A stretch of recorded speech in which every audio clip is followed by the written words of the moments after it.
Bill Westenhofer, thank you for joining us. My pleasure. Thank you. So you get this script called Life of Pi, which requires you to create a fully animated CGI tiger. Uh, what is your initial reaction? Um, well, the tiger was something, Rhythm and Hughes has done animals in the past, so the tiger was an opportunity. Here was something where we had done digital animals in the past and tried to make them look as real as possible, but then they get up and sing and dance. So right away, you know that it's not the real. Something's amiss. So here's a chance.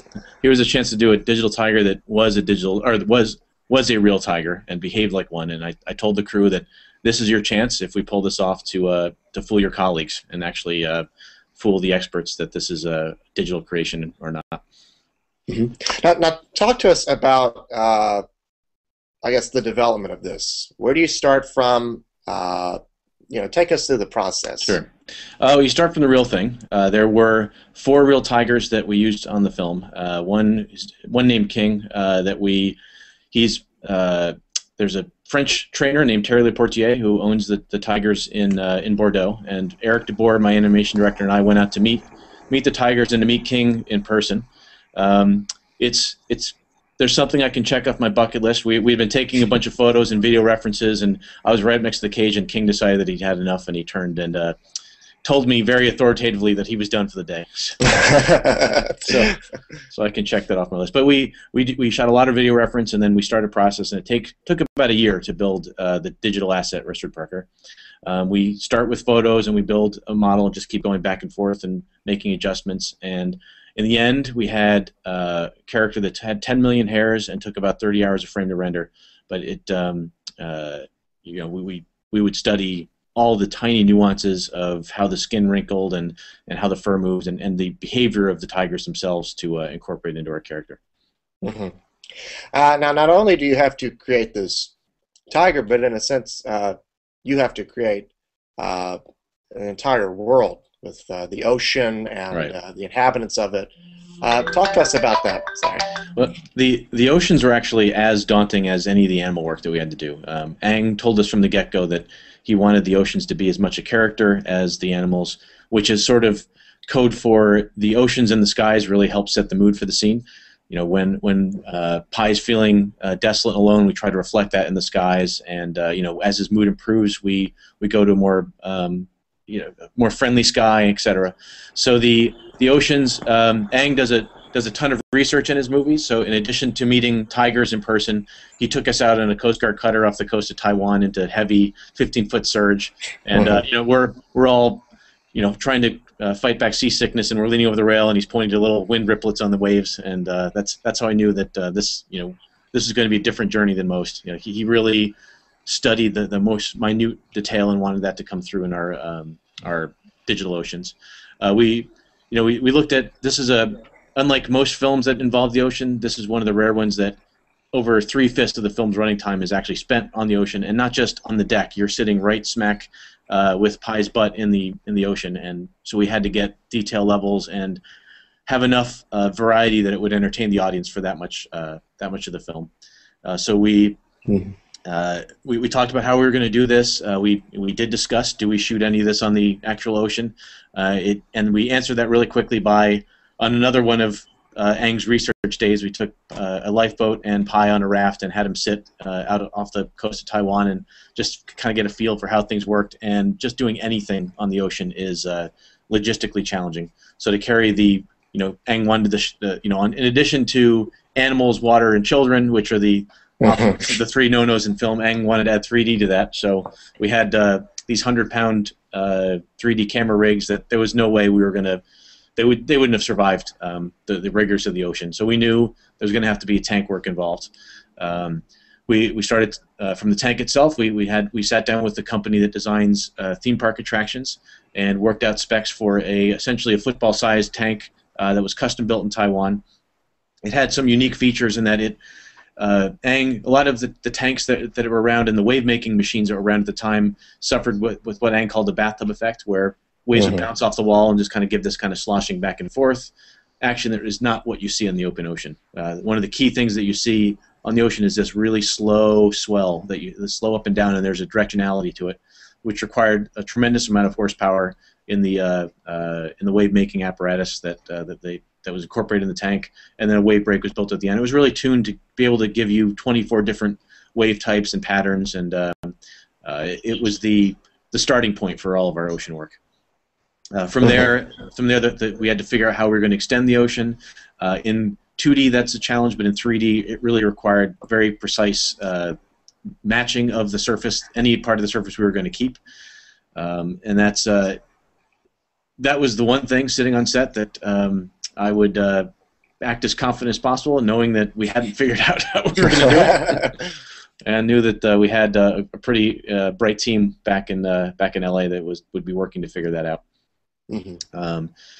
It came down to someone's literally writing down the frame numbers of the lifeboat, like as wave peaks went by, and then coding that into the first order wave functions. And then once that was done, you could see a wave ripple through the tank and then continue off into our digital ocean. Mm-hmm. And then go ahead.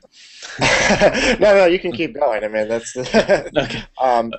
Well, on that same note, I was going to ask, it's becoming more and more prevalent nowadays for CGI to, in a sense, serve as a film's production design.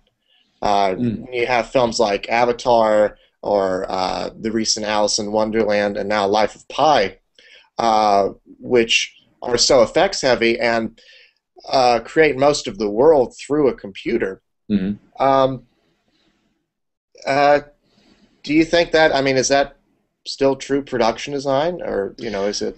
It was the case on this film as well, that the we had all the look of the oceans. Once we David Grotman did a fantastic job of in India, and he had his handful on the lifeboat itself as it weathers and changes over the course of the journey. But as far as the environments were concerned, that really fell into the visual effects hands. And Ang was a great director in that he knew what he wanted, and he communicated that well. But he gave us a lot of leeway to add our own artistic sense to the film. He would give us pretty open direction, like he wants an operatic sky for the scene where the zebra gets killed, for example, and then we'd sit in the reviews and nod our head and say, yes, of course, we'll give you an operatic sky, and we leave the room and say, what the heck is an operatic sky, and we set out to figure that out ourselves. But that made the whole process very rewarding. It wasn't just executing commands; it was being able to tap into the artistry in our skill sets. Mm-hmm.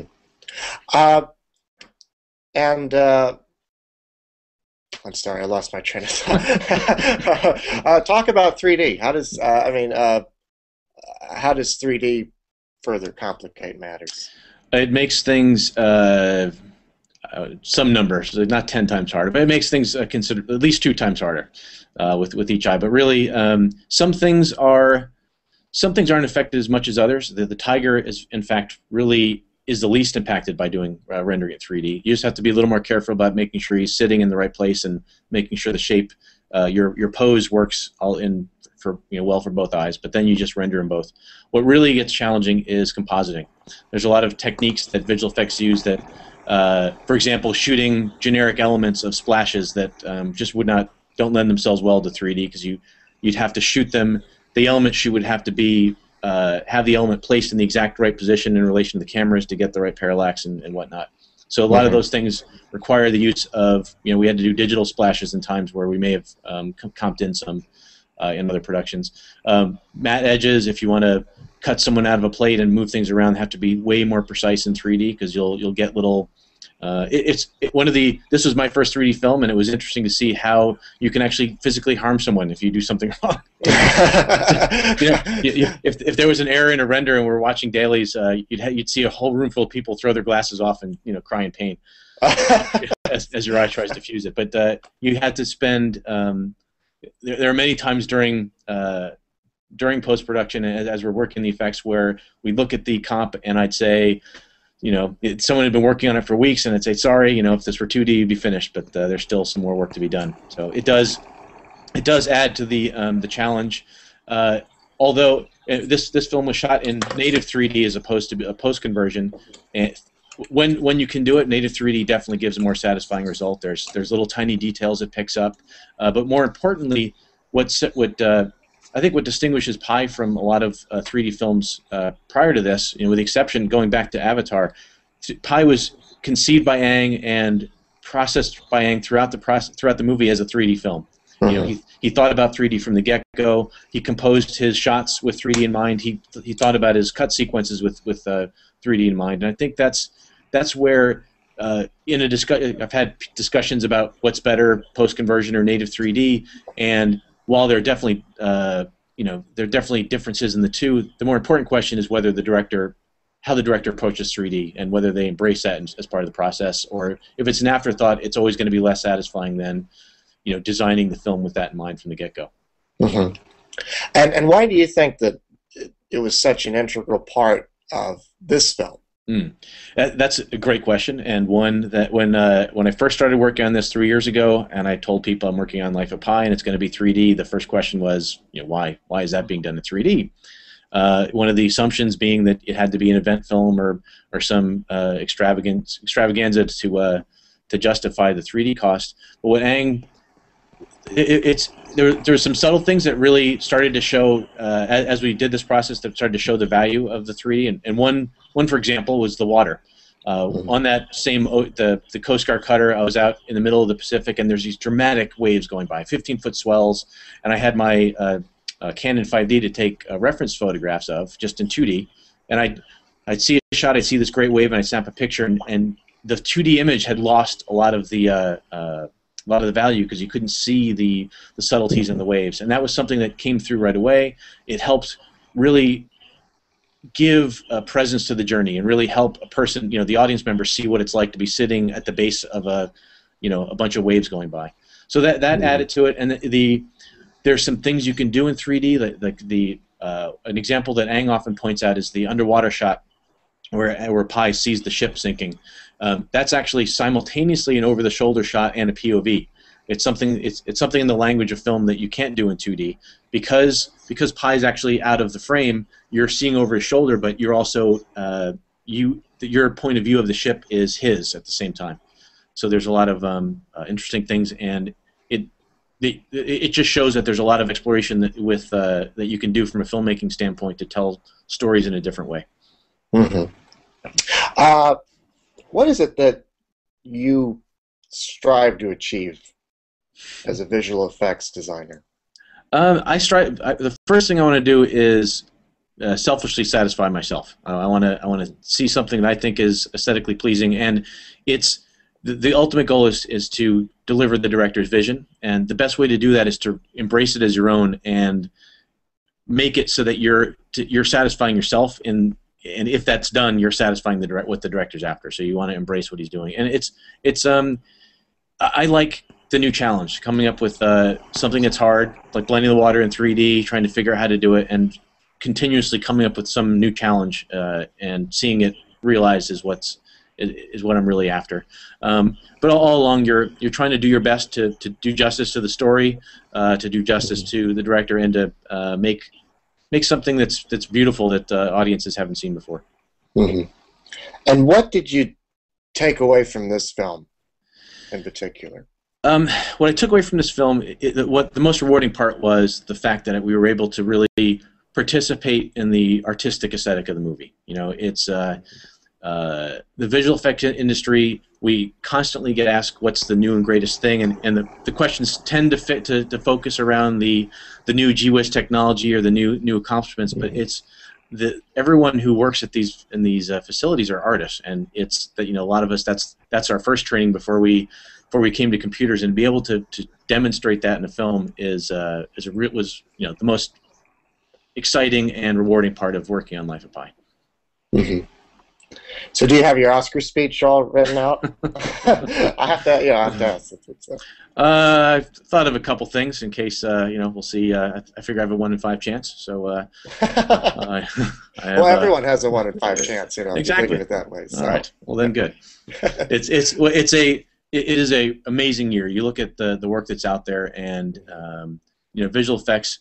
visual effects has gotten to a point where I think it's we can almost do anything. I mean, certainly we're working on a couple things, making a continue to make digital people that give convincing performances and things like that. But I think more and more as we get on in the future, it's going to be less a question of what new thing have you done technologically, but it's going to be more about how you use the tools to Hmm. create better art. It's like the maturity of any of the filmmaking disciplines in cinematography. It becomes more how the artist uses the tool to create something new and exciting than necessarily what the technology is doing differently. Hmm. Well, thank you so much for taking the time to talk with us. My pleasure. Well, thank you. Alrighty.